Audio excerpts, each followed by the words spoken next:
Countdown will be with you.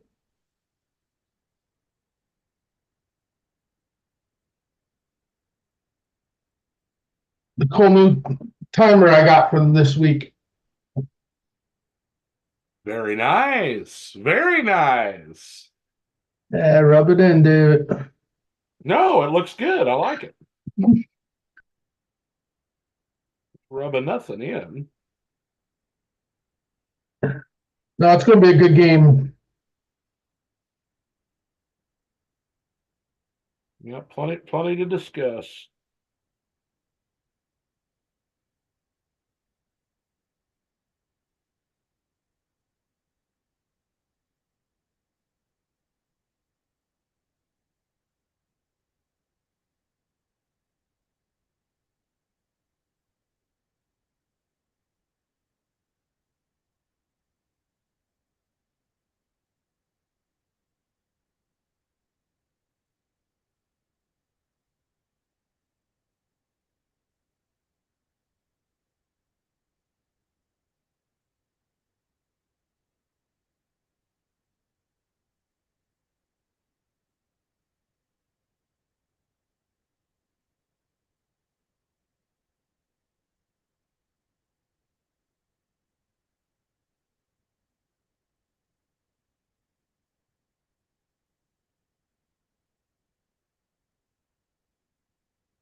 Good evening, guys. How's everybody doing tonight? It's Tuesday. We got what? 4 more days to the Super Bowl? Oh, more than that. Is it? Wednesday, Thursday, Friday, Saturday. So yeah, I guess it is. It's 5 days. Yeah, you're probably technically right. I'm tired. It's been a long day at work today. Well, welcome to the Tuesday Night Spectacular, everybody. And before we get to our preview of Super Bowl 58, we'll talk about league news around the NFL. Thanks for joining us here on the Fourth and Goal Sports Podcast. I'm David Llewellyn. That's my buddy Christopher Serra Jr. How we doing tonight, buddy? I'm doing pretty good. Pretty good. I can't complain. It's been a kind of wild couple days. I know the one thing I wanted to bring up by culture news is I think this is pretty comical that the Commanders put out that Ben Johnson interviewed them. But here's the funny thing is it came out to the Ben Johnson's agent came out and shared what time he sent the text message when they were in mid-flight to literally come and meet with Ben Johnson. So if you're in mid-flight and you get the text message that he turned your job down, how did he have a bad interview? My thoughts are is that they had an interview over Zoom. They were coming to do an in-person interview, and just based on the Zoom, he felt like he wasn't comfortable. I still think that it had to do with money. You're never going to find out for sure because when they talk about these things, it's all about love of the game and all that. Just like when you're talking with the athletes, but it comes down to money. I'm not saying I'm the commander.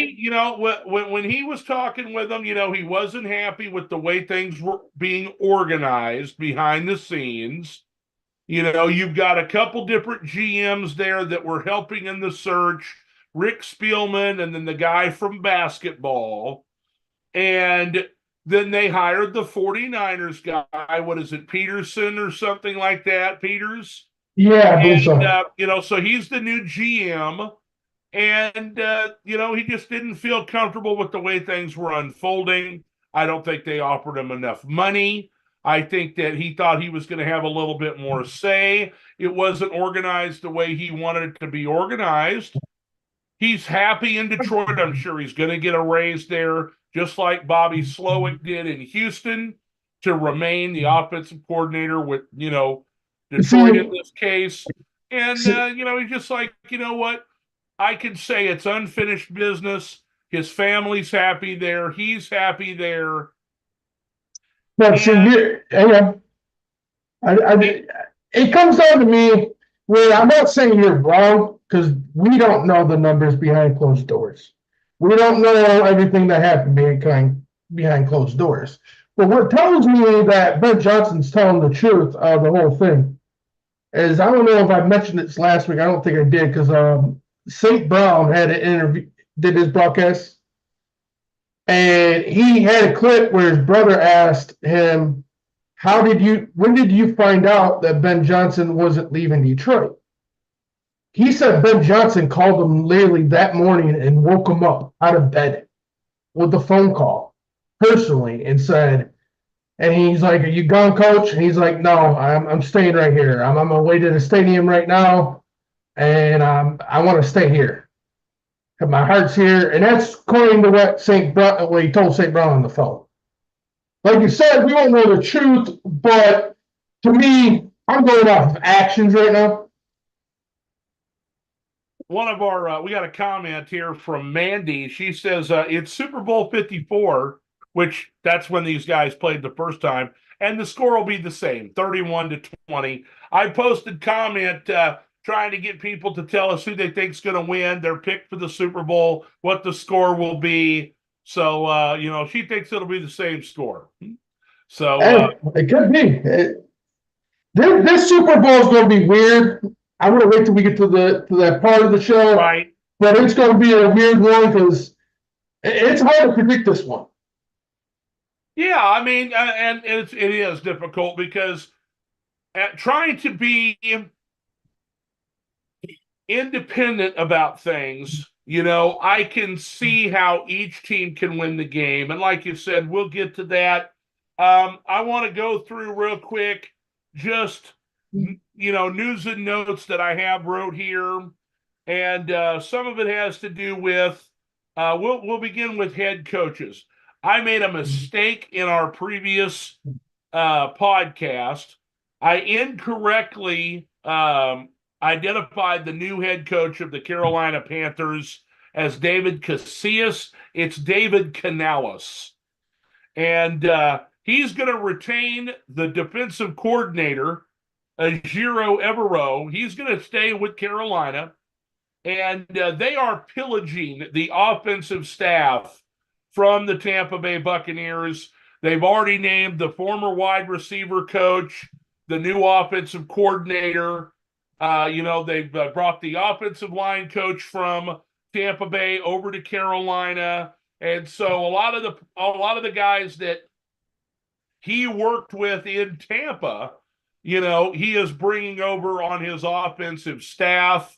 And Tampa Bay is looking to hire former Rams offensive coordinator, former Kentucky coach, Liam Cohen, going to be the new offensive coordinator in Tampa Bay.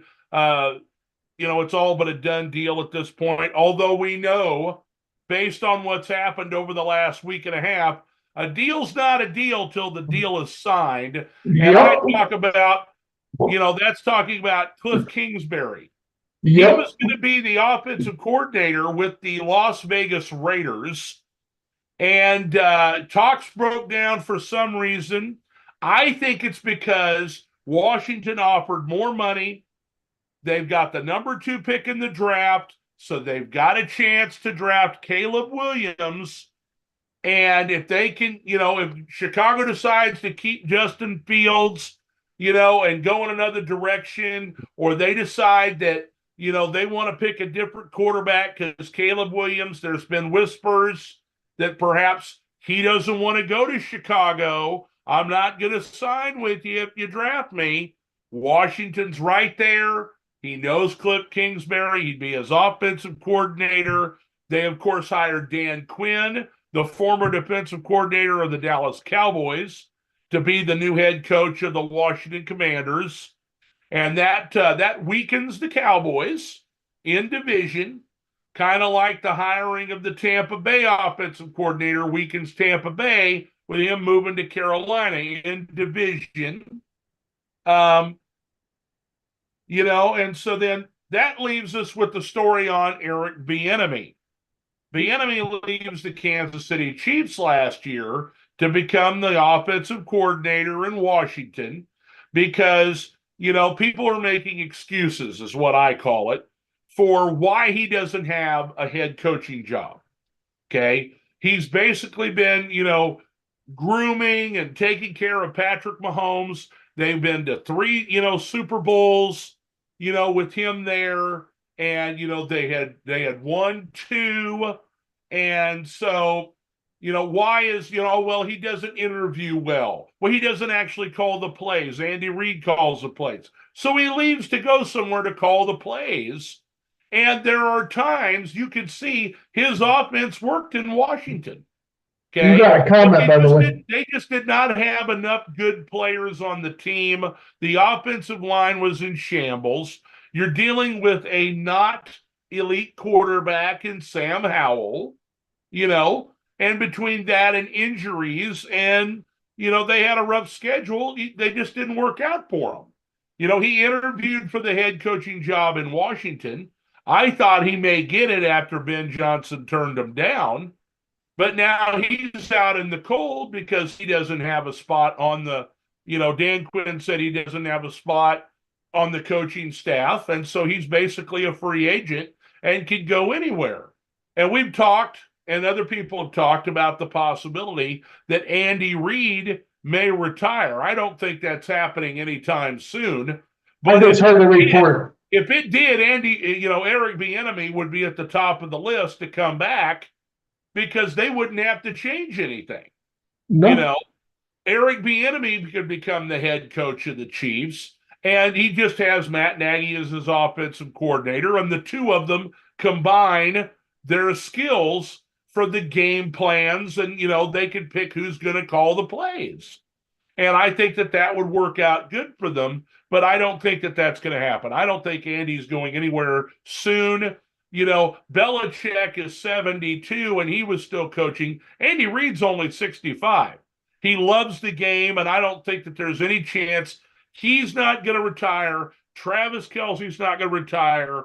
Everybody wants them all to retire. And that brings us to, me talking about the Kansas City Chiefs have become the villains. They're the villains because they keep winning. For years and years, they didn't win anything. And so when they first came up, they were darlings and people wanted to see them win. But now that they've been to 6 straight AFC championship games, and now they're going to their 4th Super Bowl in 5 years, it's not a new story anymore. People want to see new teams come in. You're basically the new Patriots. Yeah, and it is dynasty fatigue. The Patriots had a 20-year span of their dynasty. The Chiefs are really just getting started here. As long as they've got Andy Reid and Patrick Mahomes, and Kelsey's probably going to play at least 2 more years. He still feels fine. He's getting older, but, he's going to hang in here. He said in opening night last night, he's going to play as long as he can because he knows he's going to miss it when he's done. Yeah. And so, he's going to be like his brother. 4 years because his brother's 2 years older than him and just now retiring. Nope. There's been reports that Jason has never came out and verbally said it. And then there's another rumor. He is. We'll see what happens, but there's another rumor at the Pro Bowl too. We talked about this in the middle of the season. That the Chiefs, people want to see them lose, and so Patrick Mahomes isn't getting paid enough. He wasn't the highest paid quarterback there for a while. He needs to get paid because they know that if they pay him and make him the highest paid player in the league, they won't be able to afford to have a good cast around him. And it's starting to come to fruition where, the wide receivers are not as good as they've been. They're dropping passes. But with young, cheap, good talent through the draft, they built one of the best defenses in football. And they retooled the offensive line a couple of years ago. I think they're going to retool the wide receivers this year, but it's probably going to cost them L'Jarius Sneed in free agency and Chris Jones.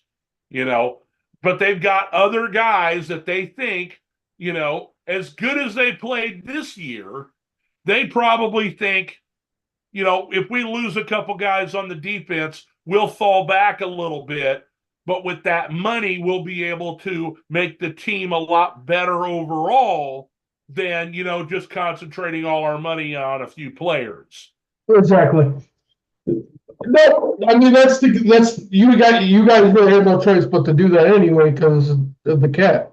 I mean, that's what sucks when you get a good team like this, and now you're constantly battling the cap with all the players. What was I going to say? Oh, here's a rumor. Did you catch the rumor going around saying around the Pro Bowl, saying from NFL executives, saying that basically because Mike Vrabel is so big of a guy, he intimidates a lot of people in the front office, and they think that has to really deal with something why this man hasn't got a head coaching job this year. They're like trying to really say this is a true thing, and one of the reasons why he did not get a true chance to be a head coach again this year for a different team, which kind of blows my mind because have you guys have never met with football players? I mean, I know you're executives, I know you're front office workers, but you've never shook your players' hands before? Like you're so scared of the ex-player coach? Excuses. Just excuses.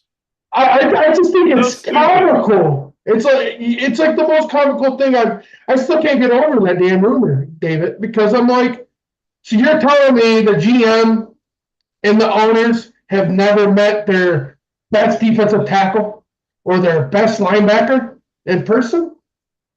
Like they must be Yeah. shitting their pants when they're meeting these guys. So Mandy is a Cowboys fan. I guess she didn't know she was losing her defensive coordinator.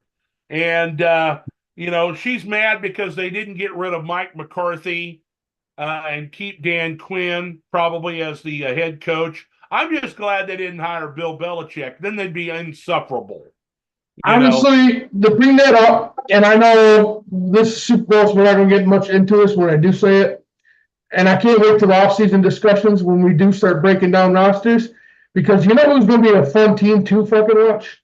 Because Jerry Jones has said it in the interview already that Dallas is going to go all out in 2024. So that means he's going to try to do what the Rams did and go buy a Super Bowl. That's the dumbest shit I ever heard. Like as if they're not all in every year. Well, we just went partially in.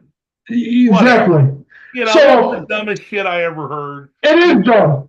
And when it But comes to now, Mandy, if you're still watching, Mike Zimmer, the former defensive coordinator of the Dallas Cowboys and former head coach of the Vikings, has interviewed for the position of defensive coordinator with the Cowboys. I think that'd be a good fit. They know each other. Zimmer knows McCarthy from the division. They always had tough games back and forth between each other.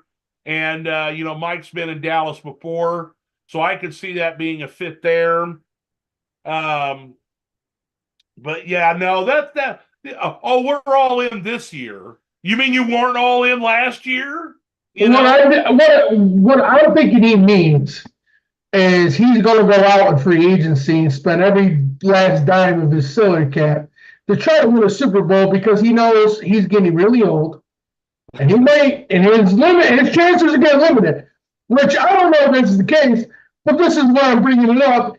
That's going to be a fun offseason to watch if Jerry Jones runs his whole team in 1 year trying to win the Super Bowl. Because could you imagine him? They don't have the cap room to do what the Rams did.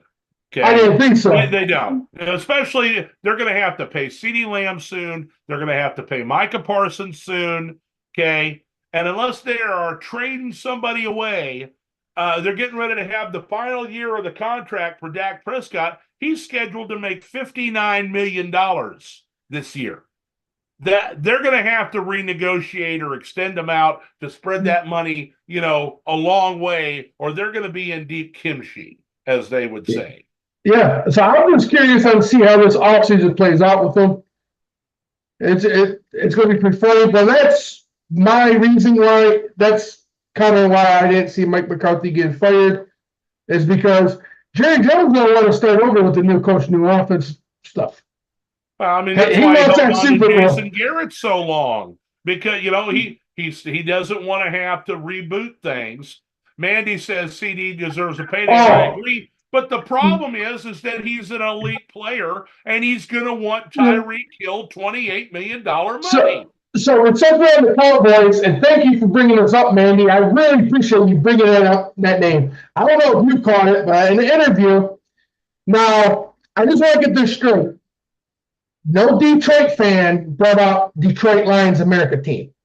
That was the national media posting that shit post. And if we take it over from the Cowboys, hey, I'll take it.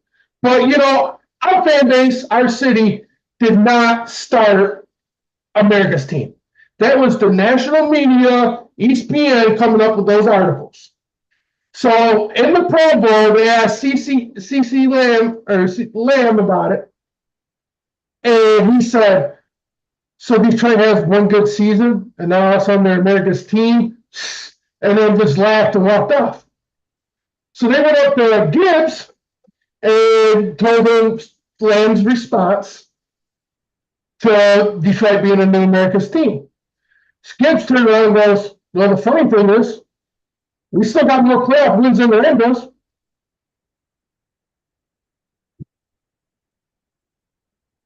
Which is pretty Oh, funny. are you puffing out your chest there? You want a couple playoff games this year? No, I just thought it was funny that he threw shade on Detroit as soon as they asked him the question. Well, And what was he going to then, do? What was and he then going to they, do? He's in a no-win spot unless he's like, no comment. He's at a fan event. The Pro Bowl is fan event. Okay, that's all it is now. It ain't even a real game. It hasn't been a real game in years. yeah. And so everybody talks trash and, puffs up their team. And that's what they were doing, So No, no, I I'm don't not hate it. concerned about any of that. I Hell, just they're thought trying to make Kansas City America's team this week on Fox, oh, yeah. and I'm like, why? Because everybody pays attention to him, and Patrick Mahomes is the face of the league, and they got Taylor Swift on their side now, and who cares? Well, see, but here's the thing in football. If you're in the top 5 teams heading into the playoff picture, in the playoff period, you got all eyes on you, especially if you're one of the better teams. Kansas City has not had a team; they haven't missed the playoffs. You just said it, 6 straight AFC title games. So of course, all eyes are going to be on you. It really don't mean you guys are America's team, but everybody's basically chasing you down because you're the team to beat in the playoffs every year. The reason Dallas is considered America's team is because it doesn't matter when they play. They could play in a parking lot. The ratings will be through the roof. They fight over who's going to have Dallas on TV when the schedules come out. Oh, for sure. Okay? I mean, and because people either love to see them win or they love to see them lose. It's kind of like the Yankees in baseball and the Lakers in basketball. You got the Cowboys in football. Okay, you got that right. I mean, and speaking of one of their rivals, okay, news this week came in that the Philadelphia Eagles are going to be one of the first teams to play in Brazil.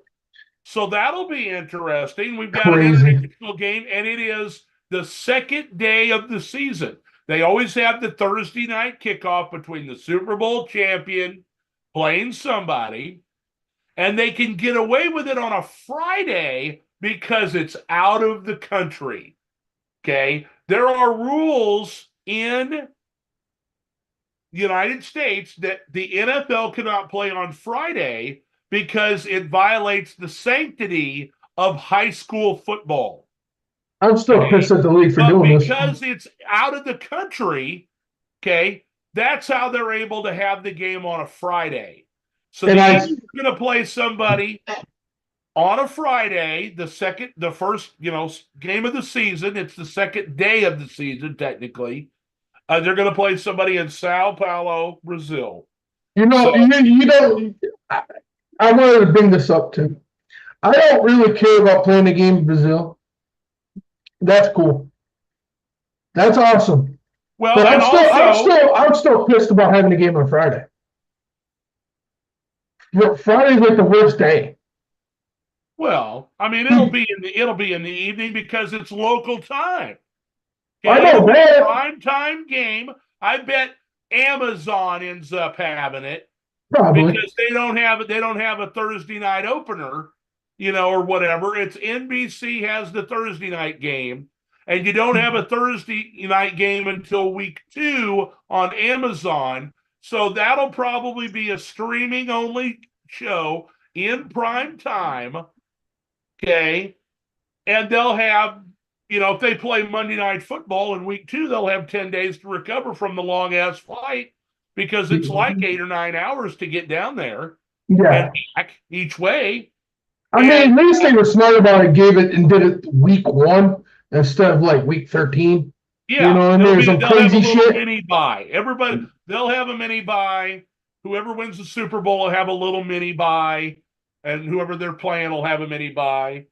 I don't know. It's just crazy to me. It's not really going to affect me because I don't got a kid that plays high school sports. Right. I just feel bad for all those parents that probably really don't want to watch opening week And their kids are probably a lot of these parents are going to have boys playing football on Friday night, and they're going to have to miss the damn game. That's why I just don't like a game on Friday night. To me, they should do it Saturday, because guess what? Saturday night. They can't because it's college football. Well, fuck college football. It'll hurt their ratings. That is true. It'll hurt their ratings. They want the rating. They want to draw as much money as they can by doing it on a Friday. They will be unopposed. They'll have it on a Friday. You're either going to a high school football game or you're watching this game on, whatever service it'll be on, but that's how that'll work out. Now they may give it to ESPN, ABC, but I doubt it. I think it'll be an Amazon Prime game, and because they don't have a Thursday night game until week 2. And so just some other notes here. We didn't talk much about, but Mike McDonald, the defensive coordinator for the Baltimore Ravens, has been hired as the head coach of the Seattle Seahawks. And so they didn't go with Mike Vrabel. And, I don't know if they even tried to call Bill Belichick, but the way that he was acting in his interview, my understanding is he was offered the job with Atlanta, but he wasn't going to have top say on decision making. He was going to have to, bow down a little bit to Rich McKay, and he wouldn't. And that's how come Raheem Morris ended up with the job at Atlanta. But I know, I was kind of shocked with the new head coach in Seattle. And that kind of hurts Baltimore. Harbaugh's the new head coach of the Chargers. Yep. Which we talked about last week. But and he's bringing over the defensive coordinator that he had at Michigan to be his defensive coordinator. Now, that defensive coordinator job for Baltimore is going to be I want to watch it and see who gets it, because we have a winner. It is the linebackers coach. Zach Orr is the new defensive coordinator for the Baltimore Ravens. They had a couple other guys that were with their team that have gone to other places. Okay, but they're reorganizing basically their defensive coaching staff there. Okay, sounds like a couple of guys left and went with McDonald to Seattle. Yeah. And let's see, what else do I have here? I have that Leslie Frazier is also going to Seattle, but he's not going to be the defensive coordinator, but he'll be assistant head coach and defensive assistant. And Jay Harbaugh went there too. The Philadelphia Eagles, we talked about them going to Brazil. They've got a whole new offensive and defensive coaching staff. Kellen Moore, the former Chargers and Cowboys offensive coordinator, is their new offensive coordinator. And Vic Fangio went from Miami to Philadelphia to be the defensive coordinator. This is my son, Ryan. Say hi to everybody, buddy. What's up, Ryan? He got a fresh new haircut today. I told him to lower his ears. Hey, join the club. I got one too. See you, I got one the other day. Love you. But I had to cut the play off here. I had to get rid of the beard. I had to get rid of my hair. And let's see. Oh, Alex Van Pelt, who is a former offensive coordinator for the Cleveland Browns, is the new offensive coordinator in New England under Jared Mayo. And Marvin Lewis, the former head coach of the Cincinnati Bengals, former defensive coordinator of the Ravens years ago, is a defensive assistant now under Antonio Pierce in Las Vegas. So those are the only notes I have for coaching, moving around, offensive, defensive coordinators, head coaches, etc. Did you see Eric Bieniemy going to the dark side? I mean, they need an offensive coordinator over there. No, they hired somebody. It was Luke Getsy. I've got it here. Oh, yeah. Luke Luke Getsy, the former offensive coordinator for the Chicago Bears, he's going to be the offensive coordinator in Las Vegas. And that's scary. To my knowledge, there are no offensive coordinator positions that are currently available, for him to take.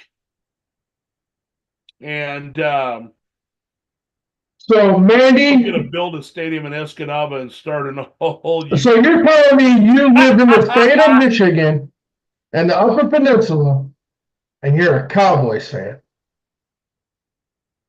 You know, Detroit's still your team. Just because you live in the Upper Peninsula, Detroit is still your Chris team. is butthurt. Listen to this. I'm not butthurt. I'm just very curious. Butthurt. You're butthurt. giving her shit because she likes the Lions too. They're just not her number one team. I was honestly curious on how she became a Cowboys fan, to be honest. My parents hate me. Okay, I can see that. I can see that. Because if your parents like a team and you grew up like a football, you usually tend to follow your parents' directions. Well, and then we've talked about me. I grew up here in Kansas when I was younger. They have, on the TV before everything exploded and we had all the different channels and everything crazy, they always showed the Kansas City Chiefs in the AFC and the Dallas Cowboys in the NFC. And when Jimmy Johnson basically got fired by Jerry Jones, I quit rooting for the Cowboys and decided to find my own NFC team. And that's how I ended up liking the Minnesota Vikings. And so, I got the Chiefs and the Vikings and the teams that I root for. Now, I don't like it when people bash the shit out of Dallas, for no reason. I don't like Jerry Jones, but I like Jimmy Johnson and I like the history of the team and so on and so forth. Well, but I don't care if they lose like other people do. But I don't get up there like Stephen A. Smith and laugh my ass off every time they do something stupid. Well, here's my experience. When I drove a truck, I didn't get to watch many Lions games. I got lucky on like Thanksgiving or got lucky a few times. But most of the time, I would have to listen to the Lions game or watch it on my phone. But I would always go into the driver's lounge if the Lions weren't done playing. And I would watch whatever game they had with the other drivers in the truck stop. Because they have a driver's lounge, you can chill. We all sit in there, we all shoot the shit. You meet people from cross country. And every weekend, there'd be a few Cowboy fans, and Cowboys play a lot of primetime games. And all those Cowboy fans talked before the game was started. As soon as they hit that driving lounge, they did not shut the fuck up with all the shit they were talking. And in quite a few of those games, they got their ass beat, and they were the biggest sore losers when everybody else gave them shit for talking that shit. So that's why I really think why the Cowboys get bashed on so much. It's really to do with how their fan base as a whole. Because on social media, you already know how they are on social media. You see the comments. And then you meet them in real life, it's the same shit. And not every Cowboys fan's like that. I've met some cool Cowboy fans, actually calm, collective, that didn't talk shit. But there is a good amount that would have that whole lounge on an upbeat of shit talking up through the night. And it was a lot of comical for me because I just always sat back in the corner and laughed my ass off and enjoyed the game. Yeah, Mandy's my friend. She's not like that. And she's commenting about that. But she said that she liked the Cowboy cheerleaders when she was about 4 or 5. And that grew into a love for the team. I am a good sport and love my team, even though they haven't had a great team in years. To me, Packer fans are the worst. Well, you'll go with that because you're the Lions. You'll agree with that all day long. See, although I say Packer fans are the worst, and not all Packer fans. There's some close Packer fans I'm friends with that I can actually talk to. Yeah. But they just think like before the season they talked, and all the groups, heavy Packer fans, Talking Up shit. here in upper Michigan, all Packer fans are douchebags. And it's kind of the truth, David. Like I'm in some groups that are ran by Packer fans, so the majority of the people are Packers. Um, and I mean they were talking the most shit beginning of the season, and then when they kind of started losing a lot in the beginning of the season before they came the season around, they were like silent, but attacking the Lions for having a good year. And then soon as they made the wild card, oh, and then they beat Dallas. Oh, they're going to the Super Bowl. The Browns screwed them at San Francisco. They screwed them. And I'm you guys should be happy. In a rebuilding year, you made the playoffs. You beat the number one team on the road. Like you should be, you know what I mean? They should be like the Lions fans right now, feeling wonderful about where their team's at and heading to. You know what I'm saying? Not fucking pissed off because they're not in the Super Bowl if they really had a chance to make it to the Super Bowl. Yeah, my thoughts on the whole Packers, in the playoffs here is, and we've talked about it, they've set themselves up really well for the future. Oh, for sure. The Packers should have beat the 49ers, the Lions should have beat the 49ers, and the 49ers are playing the Chiefs. And that's why I think, and as we get to the game here now, our preview, I'm going to tell you my opinion, how each team is going to win the game. Yeah. And we'll begin with the San Francisco 49ers. They're going to run the ball down their throats. When Kyle Shanahan was the offensive coordinator for the Atlanta Falcons, the team that lost 28-3, they lost that game because they stopped running the football. All they had to do was run the ball, get the clock running, play a little conservative instead of throwing it down the field every time, but they didn't do that. And they caused turnovers. And they didn't run the clock. And they allowed New England to get back in it, and they still didn't run the clock. They still kept trying to throw the ball down the field. Skip ahead to the Super Bowl between the Kansas City Chiefs and the San Francisco 49ers in Super Bowl 54. Shanahan calls the plays. They're up 20-10. But instead of running the football, and they were gashing the Chiefs then, okay, they try to throw the ball deep down the field. The ball gets batted by Chris Jones. They can't pick up the third down. They're forced to punt. Kansas City gets back in the game. They're not going to do that this time. Okay, he's got Christian McCaffrey, the presumptive offensive player of the year in the NFC, and they are going to run the football. Kansas City's weakness has been, for years, I don't care that their defense has played great this year. When teams commit to run the football, they get ran on. Baltimore stopped running the ball in the AFC Championship game. The first carry by Gus Edwards, who's not even an elite back, got 15 yards. And then he never touched the ball again till the first carry of the second half.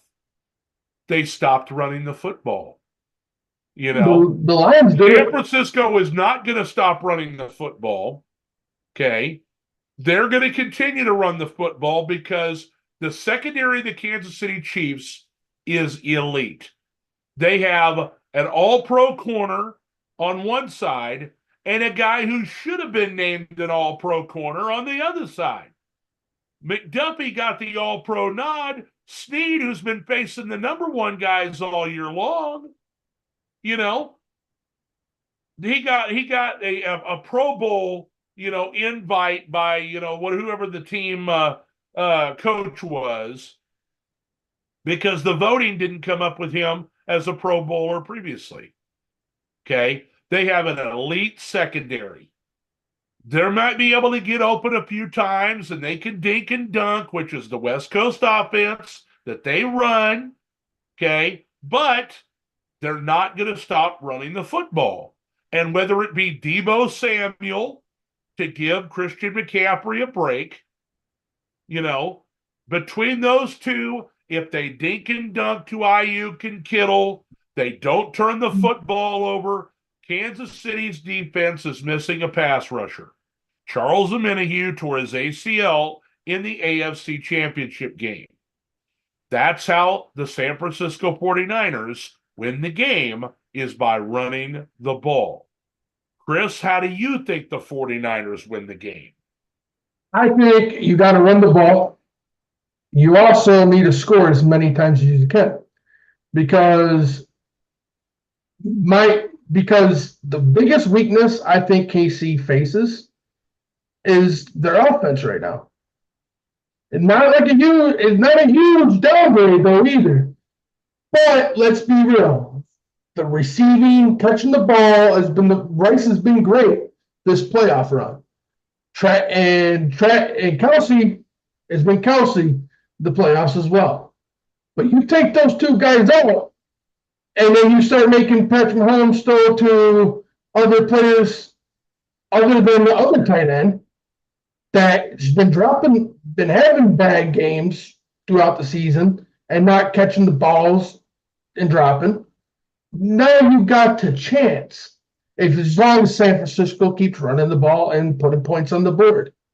But if you let KC and Patrick Mahomes sit back there in that game at all, you're setting yourself up for a potential failure, because KC can win this game.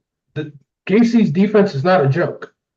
So to me, you got to run the ball, keep that defense fired, run that clock, and get a touchdown when you can, and if it has to be, kick a field goal, and I think as long as San Francisco can do that, they can win this game.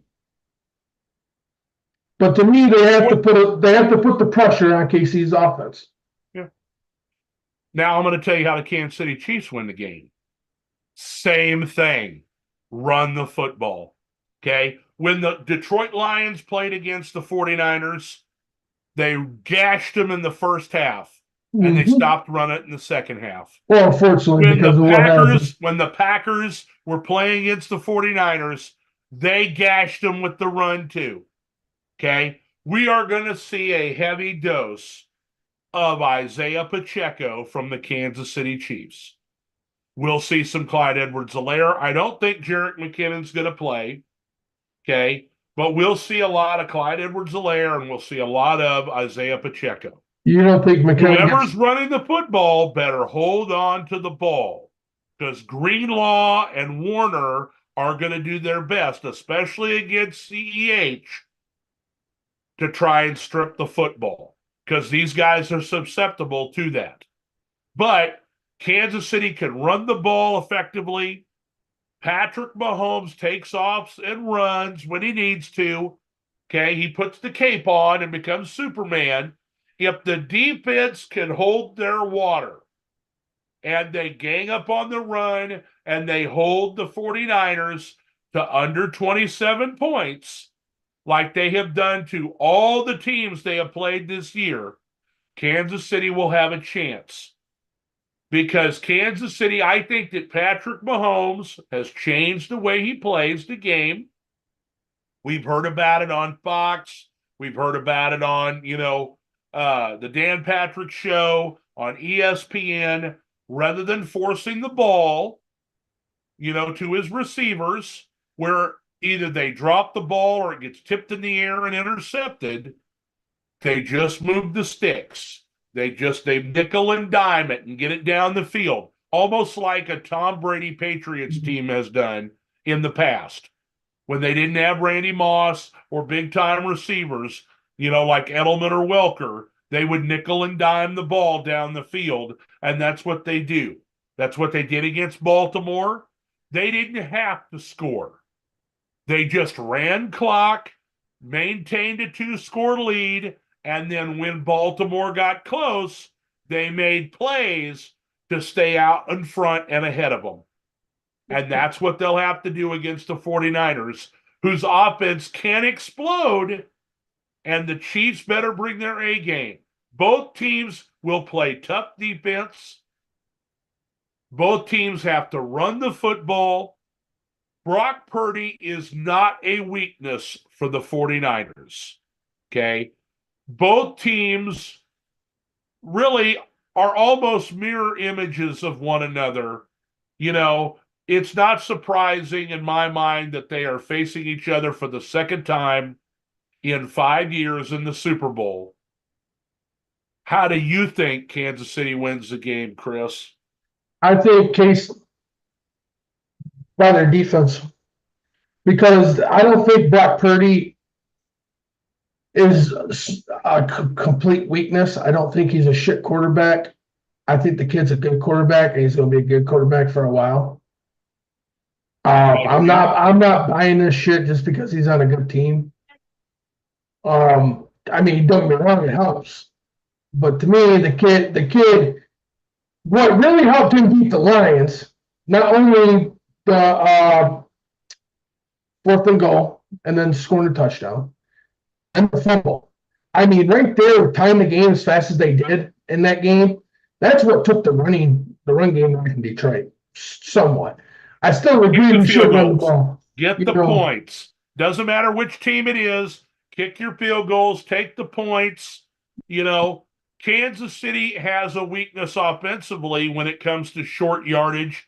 They don't run the quarterback sneak with Patrick Mahomes. But now this is bring in a tight end and the tight end takes it. Yeah. Or they direct snap it to the running back because of what happened to his knee against the Broncos on that, prime time game. The first year they won the Super Bowl. Yeah. He's lucky he didn't, wreck himself real bad. But he does all these, if you watch the quarterback series on Netflix this last year. I did. He does so many, strength and flexibility stretches and things so that, if he gets twisted up into a miss, and we saw a really crazy twist out of him in the Baltimore game, came away with no injury. Okay. Yeah. He got all twisted around and it looked bad for a second, popped right up, no problem. Okay. And but what I really want to say is, to me, Brock Purdy's his weakness right now, and I just think this because he's a young kid and he hasn't been put in this situation a lot this year, is if KC's defense can shut down them wideouts and keep them covered and contained, I don't think Brock Purdy can beat you on his own. But what really helped him against the Lions is when we did that to him, even in the second half, that little fucker started running with the ball. Yeah.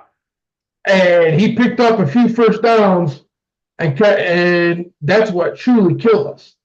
And towards the end of that game. That's part of me saying that they mirror image each other. Yeah. Okay. They play if the Chiefs play man-to-man, which they do a lot, okay, their backs are turned to the quarterback. He can take off and run, but will there be Willie Gay and Nick Bolton waiting for him? Exactly. Will they be waiting on him?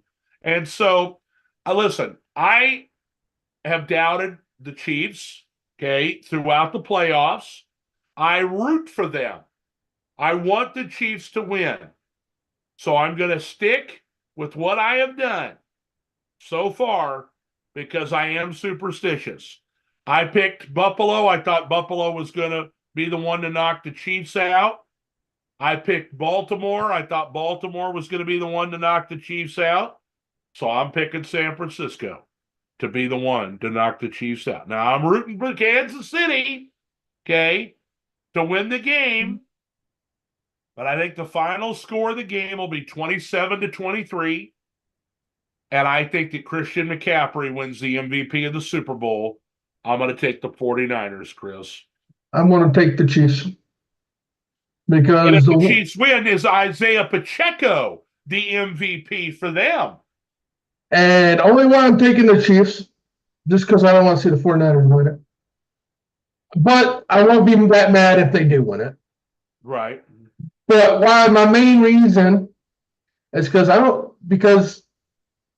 always go with experience and Patrick Mahomes and the KC Chiefs I are don't want to very pick against experienced in them, this but like I game. said, I'm superstitious. I'm superstitious, and I know that if I pick them, the last time I picked them to win, you know, big in the Super Bowl, we got killed by Tampa Bay. I was like, Mhm. there's no way we could lose like that. The difference here is Patrick's healthy, the offensive line is healthy. You know, they have been riding high. They have done the little things that they've needed to do, avoided the turnovers, avoided the penalties. People aren't dropping the ball like they did during the regular season. And so maybe they have flipped the switch now that they're in the playoffs. Patrick Mahomes is on a mission to be the greatest quarterback to ever play in the NFL. And I'm glad you And said he that. can't do that without the jewelry. He can't see. I love how he brought it up because I wanted to bring it up, and then so the big debate I've been hearing on the sport radio, even here, they had it yesterday, and through the media, is Patrick Mahomes the GOAT? Has he done enough to be the GOAT past Tom Brady? Not yet. And I'm glad you say that because a lot of people say yes, because he's more talented than Brady. And I will say Oh, that. yeah, he's more Hey, he talented, got but some, he's way more talented than Brady. he's got to continue to win. He's got to take over the records. He's got to continue. If they win this game, okay, they win this game, it'll be 3 Super Bowls in 5 years, okay? And you're looking at a team that they're going to come back again next year. No team has ever won 3 straight Super Bowls. Okay. If they do the things that we've talked about, they let a few defensive players go. They fortify their offense now because the defense is so good, and they run it back one more time the best they can. Can they get there again? This is a down year for the Chiefs, and they're in the Yeah. Super Bowl. They beat the number 1 seed on the road. They beat the number 2 seed on the road. Now they're playing the number 1 seed from the NFC, technically on the road, but it's at Arrowhead West. And they get They're the used to playing there. They're not going to be affected by all of the media and the glitz. Hell, they've had one of the biggest superstars in the world following them around for the last 2 months.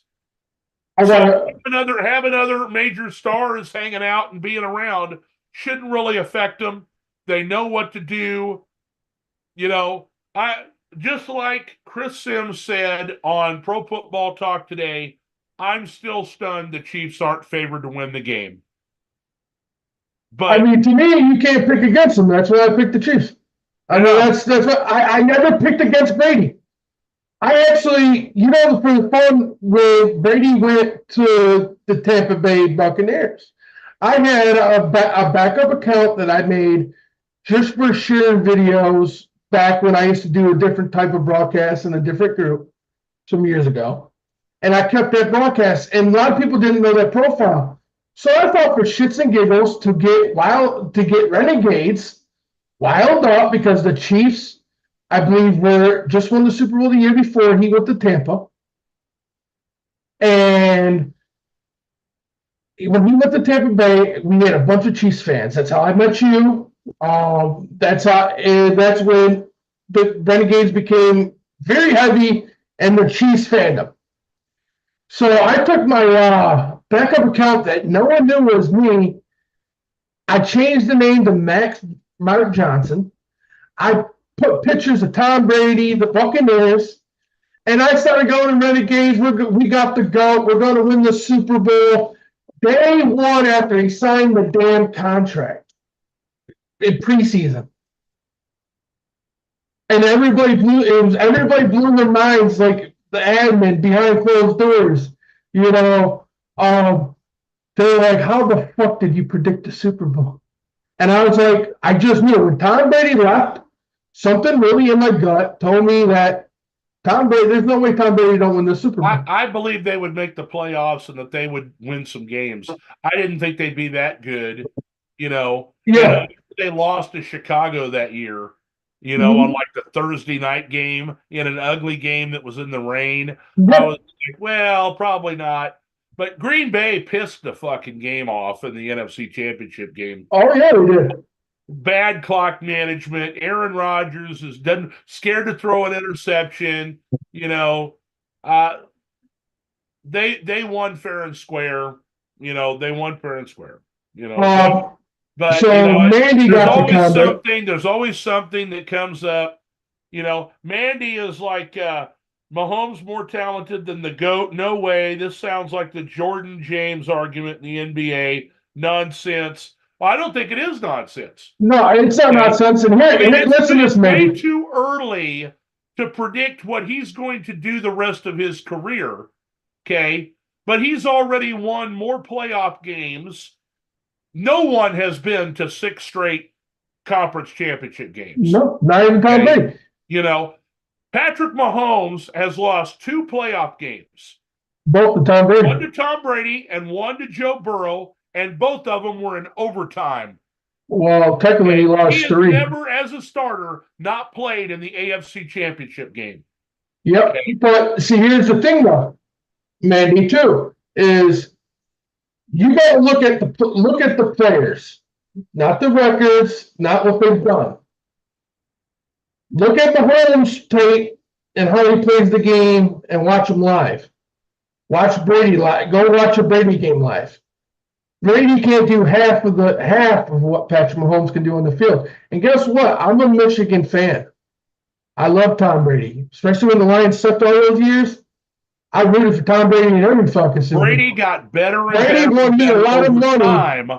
Mahomes came in and had an elite arm immediately, great mobility right away. Yep. And I think Brady sat on the bench maybe a year and a half before he became the starter. It's like Patrick a Mahomes was year. groomed to be the starter the first year, and he got his first taste in the last game of his first year. Well, technically, Brady kickoff and threw 50 touchdown passes his first year as a starter. I mean, you want to be technical. Brady wasn't even supposed to be the starter in New England. He was the backup.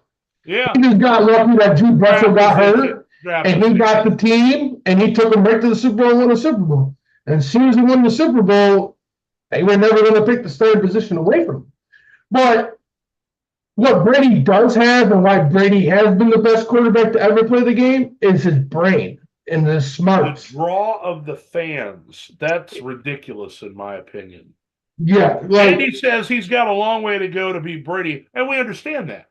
He's not trying to be Brady. He's trying to be better than Brady. Yeah, because they discussed it on Fox today, and they discussed it on Pro Football Talk and a few other places that I was listening to, that he doesn't have to win 7 Super Bowls to be pronounced the greatest player. To me, he does. Quarterback of all time. To me, he does. You're never going to be the greatest winner. No. He's the greatest winner. Okay, There was a debate. Hang on. It was on NFL Renegades. It was on CBS. It was on a couple different things where people put in who are the top 5 greatest quarterbacks, not winners, not champions. Who are the greatest 5 quarterbacks? And you got names like Elway and Marino. They put Manning and Mahomes in there. Tom Brady wasn't in the top 5. Montana wasn't in the top 5. Okay. They had Unitas. Okay. People from back in the day because of their quarterback ability, not because of the people that surround them or how many championships they won. Okay. But based on how good of a player they were. I mean, I get those debates, but to me, those debates are nothing. Because I'll tell you right now, Patrick Mahomes, athletically, as a QB, is better than Brady. But it's been like this since the beginning of time, people, and this don't change. And you ask 90% of this whole country who's the best basketball player ever played the game. It's Jordan, hands down. Ural, it is way too early to discuss who's going to be drafted at the 29th spot.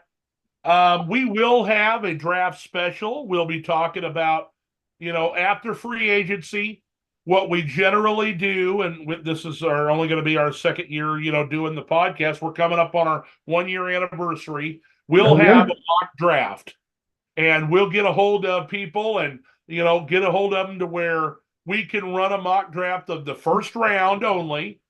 We'll get fans of the teams, somebody who's a fan of, like we'll have Ross for Houston and Bigland for the Giants and, De La Torre for the Vikings. And, we'll get everybody together and say, who would you draft at this position? Here's who's available. And we'll do it offline and then present it to everybody, when we're getting closer to draft time. Yep. As far as a need, who do you think the Lions need, Chris? Just because about it. Defense. Yeah, I mean, just continue to build the defense. I'm happy with the offense, although I think some of your offensive linemen are getting a little long in the tooth. They may want to start, bringing in some, younger offensive linemen. Sewell's fine and Ragnow's fine, but is it Decker in like his 12th or 13th year? No, he's not up there that yet. He's up to, I think he's around year 10, year 11, maybe. Year 12, actually. Well, I mean, that's been there a while, But he's already said he's coming back. But you need to start grooming people for the future. Oh, no, for sure. I think we take a lineman. But I wanted to finish what I was saying is the debate's always been the records and the championship for all time. And that's not going to change. And before I was in kind of like, okay, maybe you don't need to get 7 to pass Brady. But the debate I listened to on our sports radio yesterday made me change my mind on it because they're absolutely right. They brought it up. Patriots, KC played an AFC championship. Tom Brady won. In overtime. KC played Tom Brady in the Super Bowl. Tom Brady won. So now, to me, it's only fair to truly earn the all-time is you got to at least get 7 or 8. You tie him, then for sure he gets it. I don't think he'll get that many. I think that if you're being realistic, okay, the salary cap's eventually gonna, hit him. He's probably gonna have a lull in the middle of his career, just like Brady did. Brady went 10 years between 2 Super Bowl appearances. Okay. He's on a roll right now. I think that there's a chance they could win this game. I think that there's a chance they could be the first team to win 3 in a row. But he's got to stay healthy. The defense has got to stay good. They'll have to make some financial sacrifices to continue to keep the ball going down the field here. But there's going to be a time where they're going to have to reboot some things. And that may be when Andy Reid decides to retire. So there'll be a new coaching staff, new players coming in, and then maybe they'll get on a roll again. I think that there's a real good chance, just based on how far he's gotten right now, that he could get 5. Which is still the second greatest of all time. Yeah, I mean, you're right on the cap. You're right about the cap because the reason why Brady got 7 in the first place is he didn't take. He took a discount because his wife's rich and a model. Yeah. Yeah, but and he wants to win. But see, here's the thing: he did have his wife, but I've said it before in the broadcast. Is a lot. You see players doing it all the time now. But Brady was one of the first players doing all the extra advertisements separate than NFL commercials. He was already doing that in the process, making money off the field while he was playing on the field. You know what I'm saying? So he really didn't need that money. And honestly, you do have a point. He doesn't need the money either. No. He has an obligation to his union, which is why he wouldn't have taken any more money now. But Yeah. they renegotiated his deal to make him the highest paid quarterback again after Burrow got paid and Herbert got paid and Jackson got paid, and all these guys got paid so that he'd be the highest paid at his position because he's the best at his position currently in the NFL, all because the union was pushing him because if he doesn't take more, how are they supposed to be able to bump up their clients to get more? And so there's a lot of outside pressures, Oh yeah. but we all know that, see, they had the announcement he's the highest paid player. This offseason, they'll renegotiate the deal a little bit, and he'll free up cap room somewhere probably around $10-15 million, and that'll be enough to sign some elite receiver to go opposite Rashee Rice, Yep. and so, but depending on how high the cap goes up, because the cap generally goes up each year except for during COVID, that'll tell them whether or not they'll be able to afford to keep L'Jarius Sneed, because I'm pretty sure Chris Jones is gone. Okay. I think that Chris Jones is going to be gone. They're going to try to re-sign Sneed, but they have to keep money long term because they have Nick Bolton and Creed Humphrey and Trey Smith are all going to be coming up, to get signed. Now, they'll probably let Marquez Valdez-Scantling go in the offseason. That'll save them $11 million right there. Okay. Yep. But, people come and go. And if they win the Super Bowl, they've already won. Now they're going to want to get paid. And so people that, are maybe the foundation pieces behind the name players are going to end up going to, places like the Chargers that are on the rise now that they've got Jim Harbaugh. Let me go to Baltimore. I'm the missing piece. I know what you did wrong. Let me go to Buffalo or, Pittsburgh or, Houston's on the rise and they've got plenty of cap space. So does Chicago. Let me get paid somewhere because I've already won a championship, So, but that's all for later on in the offseason when we get to the draft and free agency. I've got the 49ers beating the Chiefs, although I'm rooting for the Chiefs. You're taking Kansas City. Yep. And that's pretty much it. All right, guys. I'm looking forward to the game. It's going to be a lot of fun. I've got some fun foods picked out, for the home party, Super Bowl party tailgate here. And what are you going to do? Are you going out? Or are you going to stay in? Honestly, I'm not too sure yet. I think my dad's going to my grandfather, so I'm kind of thinking I'll probably end up over there. I might end up going with my buddy, maybe with his wife to her parents' house if they invite me. I'm really not too sure yet, but I'm either gonna be with my best friend or my dad. Honestly, I haven't even really thought about the Super Bowl really truly this week. I probably with the damn Pro Bowl, it threw me off. It's thrown me off. Last few days with work and regular life has been kind of hectic. So, just for fun, because we're winding down here. I'm going to tell you, I'm going to do some hot ham and cheese sliders with Hawaiian rolls. We're going to do some meatball sandwiches, which are like hot dog buns with marinara meatballs and cheese on top. And then I got some loaded tater tots that we're going to put together. That's going to have like black beans and corn and beef and cheese and onions and all that good stuff on top with some sour cream, some jalapenos, and then we'll have a few beers. So looking forward to the Super Bowl, buddy. It's been a great season. And I'm sure we'll have a recap next Tuesday of the Super Bowl.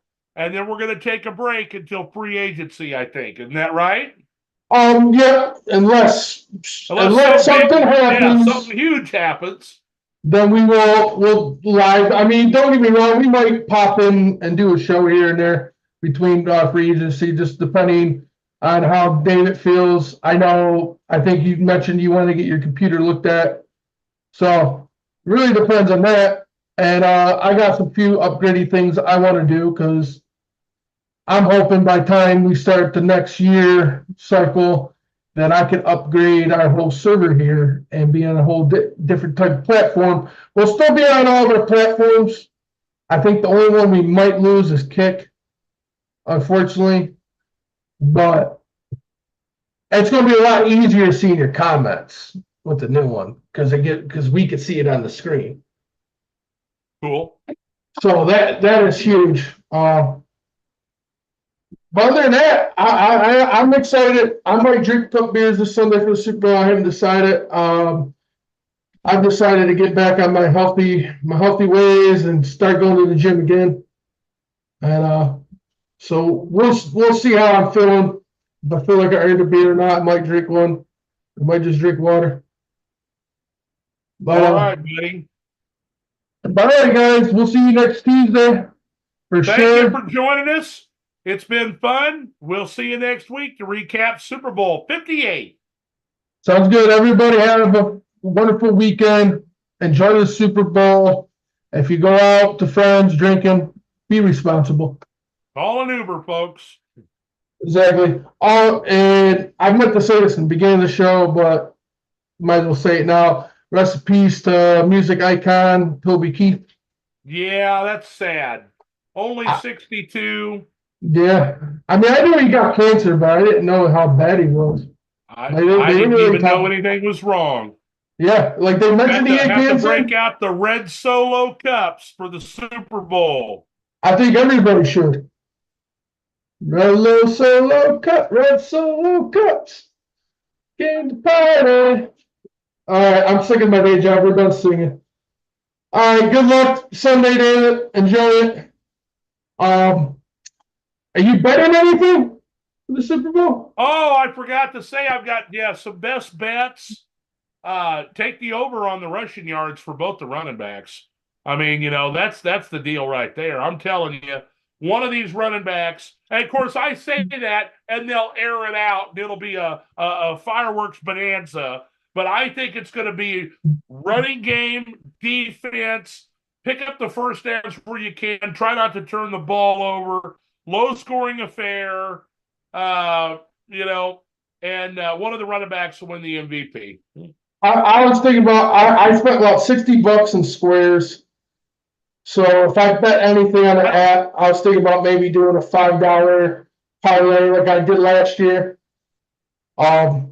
I'm going to definitely pick both running backs anytime touchdown score.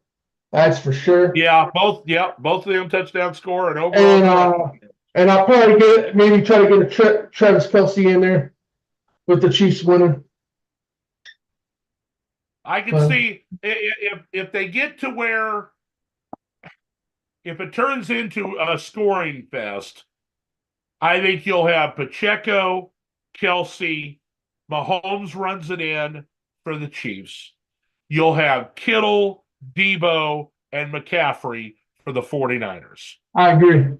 Even a race touchdown I could see happening too. But I think whoever has the ball last wins the game. It's going to be a close one, that's for sure. No. All right, guys. Good night.